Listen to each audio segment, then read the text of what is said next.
Apklausos komponento dėka jūs galėsite kurti ir publikuoti apklausas jūsų svetainėje.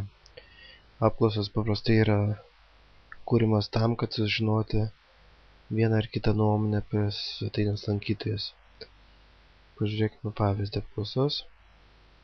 Taigi mes norime sužinoti, ar jie lankėsi mūsų parduotuvėse ir atsakymo variantai. Aišku, galim pažiūrėti rezultatus. Taigi iš viso balsavo 6.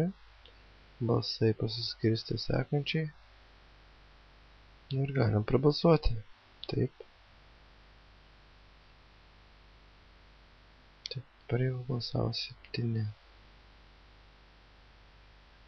Kas yra gerai, kad galima sukurti kelis klausimus vienoje apklausoje ir kiekvienas iš tų klausimų gali turėti kelis atsakymų variantus.